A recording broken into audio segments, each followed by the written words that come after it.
Hey class, so I'm going to go over quiz one, and this will also be kind of a study guide of sorts to the first week's material.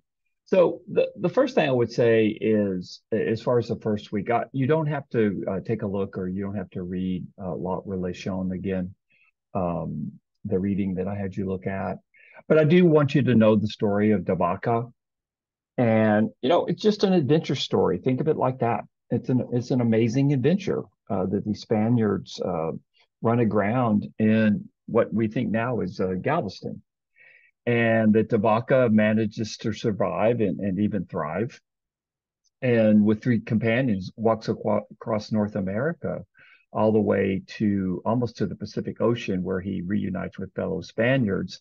And the other thing that's cool about it is he sees the Indians, the natives that he is encounters as human beings. He comes in with a very superior attitude, but he loses that. He gains respect for the native peoples, but he's also quite shocked when he reunites with the Spanish and they try to enslave the natives that are with him. So he has a different kind of view about about the peoples that he encounters, especially the Karankawa in Texas. So that's kind of the big story there. So let's see. So number one, he encounters the Karankawa. Please note that also LaSalle will encounter the Karankawa in the 1680s. But the Karankawa that Dabaka encounters are quite friendly, although that was a mistake because half of them died from disease.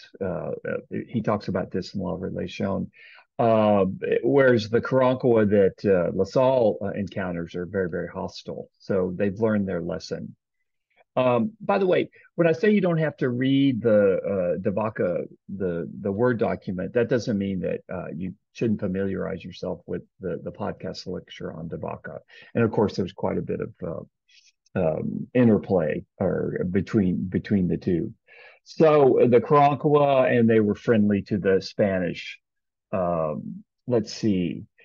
Okay, so the expedition that Tabaka started from Cuba, they were going to go to Florida, and then they washed ashore near what we call Galveston Island. And they were really greedy because in Florida they just kind of plunged into the wilderness looking for gold. They got separated from their ships, and yeah, they really screwed up in a big way. Let's see now. Okay, what does Devaka call Galveston Island? He calls it the Isle of Misfortune. It's not a fond memory for him. And when they fail to sail off of Galveston in their dugout canoes, when the tide pushes them back, it's cold, they're wet, they're naked, and they use their clothes as sails. The Karankawa come and they weep because they feel sorry for the Spaniards. And it's kind of interesting because, we can't get into the mind of the Karankawa peoples. We can't even get into really the mind of the Spaniards. But here we can kind of connect with the notion of pity. Anyway, so that's the answer there. As I said before, Karankawa, this is how did he react? When he reconnects with the Spanish, he's horrified because the Spanish he encounters in Sinaloa try to take the native peoples that are following Devaka. He's gained quite a following. He's considered a healer, a powerful healer. They try to take these native slaves, which Devaka thinks is awful. And it's one of the reasons he writes La Relation. It's an attempt in part, besides a report, to explain what the Spaniards are doing to native peoples in North America. The thing about the Karankawa was that they were healthy. They had a great diet. They were probably actually taller than the Spaniards. They lived by the coast. So there was a lot of seafood there, red food, oysters, that kind of a thing. So they had good teeth. And so honestly, the Karankawa were probably bigger and healthier than the Spaniards. even at their best. And this is one of the things that we're finding out about native groups, that in many cases they were healthier initially than the Europeans, although of course the European diseases are going to fell them pretty quickly.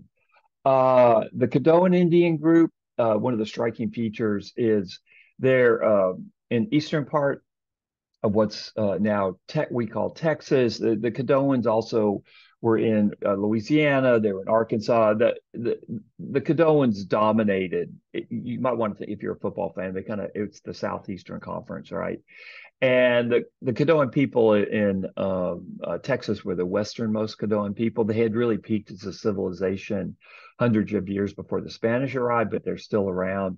And it's the only group that we study in this class who are not nomadic, in the sense that, like the Karankawa, are moving around in search of food. So in any given year, the Karankawan will be in different places during the year, where the Caddoan had a very successful agricultural component to their society. So they managed to stay in one place during the year. They make ceramic, they make pots.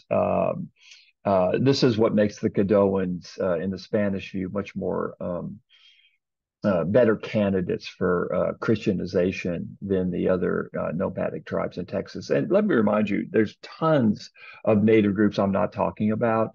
So don't just think it's Karankawa, Caddoan, and later on Comanche, Apache, Colotecan, and whatever.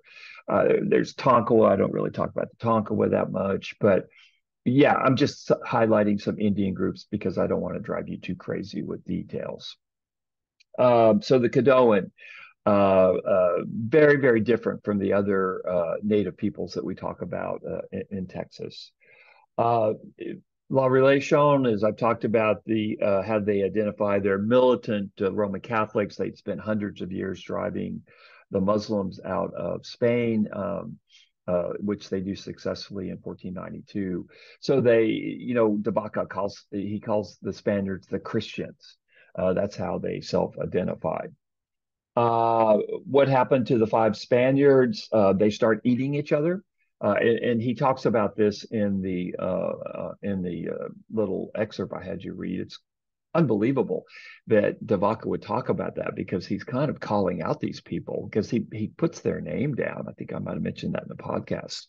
And so if you did the reading in 2023, the names of these five guys who do this horrible thing. De Vaca was horrified. The Karankawa were horrified by this cannibalistic behavior.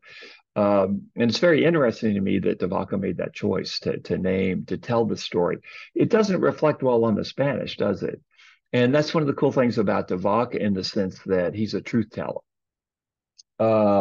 And the last question is, well, it's not the last question, I guess. India, the native peoples, the Karankawas, they, as is always the case when there's European native encounters, they suffer from disease.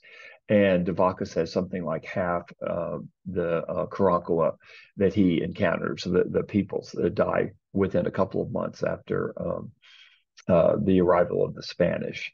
If the Karankawa, if they'd been ruthless and smart, they would have killed the Spanish instantly, but they just didn't know. So I talked. What's the change? I talked about this earlier. De Vaca sees the native groups as human beings. He gains a respect for them, and it says a lot about him, and it says a lot about them as well. This one is the answer is the Caddo. And again, the Caddo, the big difference is they're an agricultural people with a hunting component, where all the other native groups that we talk about are hunters with just a very tiny agricultural component. But the Caddoans they're really the big agricultural people, which allows them to stay in one place during the year. Let's see. Each of the quizzes count 25% of your grade minus the lowest, and then each midterm counts 25% of your grade.